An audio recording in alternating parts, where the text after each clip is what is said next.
ఈ బోరుగడ్డ అనిల్ ఈ రోజు ఫేక్ సర్టిఫికేట్ పెట్టుకుని 14వ తారీఖు బెయిల్ అప్లై చేసి సో కాల్డ్ మళ్ళీ 28వ తారీఖు దాకా బెయిల్ కావాలంటే 23వ తారీఖు వీళ్ళ మదర్ కి శస్త్రచికిత్స అయిపోయింది, lung problem, heart problem, what ever diseases ఏవో ఉన్నాయని చెప్పుకున్నాడు ఇతను. సో ఆ సో కాల్డ్ పిటిషన్ లో పెట్టుకుని 28వ తారీఖు మళ్ళీ రాజమండ్రి జైలుకి వచ్చి సరెండర్ అయ్యి మళ్ళీ మిడ్ టర్మ్ బెయిల్ కి అప్లై చేసుకున్న ఎక్స్టెన్షన్ కింద 1 to 11 తీసుకున్నాడు.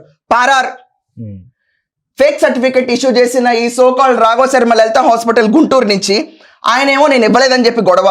చెన్నై అపోలో హాస్పిటల్కి వెళ్ళి సీసీటీవీ ఫుటేజ్ చెక్ చేస్తే వాళ్ళ మదర్ లేదు, వీళ్ళు లేడు, ఎవరు లేరు అక్కడ, మొత్తం abscond. And last phone signal వచ్చింది హైదరాబాద్. నాకు తెలిసి ఒకసారి ఫోన్ సిగ్నల్స్ కరెక్ట్ గా చేస్తే ఏదో ఒక ప్యాలెస్ లో కనెక్ట్ అవుతుంది. ఇది అంటే నేను ఆ మాట అంటలేదండి, కానీ ఏదో ఒక ప్యాలెస్ లో కనెక్ట్ అవుతుంది. సరిగ్గా ఎతకట్లేదు ఏపీ పోలీసులు. ఆయన రాజమండ్రి జైల్లో isn't responsibility to intimate the Anantapur police, 4వ పట్టణ పోలీసులకి ఇంటిమేట్ చేయాలి లేదా? వాళ్ళకి ఇంటిమేషన్ రాలేదు, ఈ సోకాల్ ఖైదీని బయటకు వదిలేశారు మా దగ్గర తీసుకోవాలని చెప్పి. అది కూడా ఇంటిమేషన్ లేకుండా ఎలా రన్ అవుతుంది? అంటే ఏంటి, ఇంకా జగన్మోహన్ రెడ్డి ప్రభుత్వం జైల్లో నడుస్తుందని అర్థం చేసుకోవాలిగా. Government have to take a stringent action.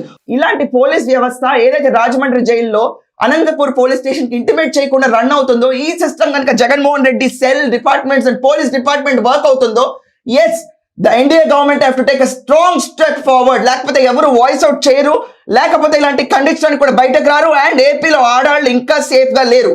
ఇలాంటి వాళ్ళు బయట తిరుగుతున్నారు, అబ్స్కాండ్ అవుతున్నారు, దొరకట్లేదు అంటే మాత్రం it is a very wrong sign to state చాలా జాగ్రత్తగా ఉండాలి. అండ్ ఇతనితో పాటు ఫోటోలు దిగినండి, ఇతనితో పాటు మాట్లాడండి, ఇతను ఎంకరేజ్ చేసుకుంటూ తిరిగినాడు, ప్రతి ఒక్కరిని జైల్లో పెట్టి తొక్కాలండి ఈసారి.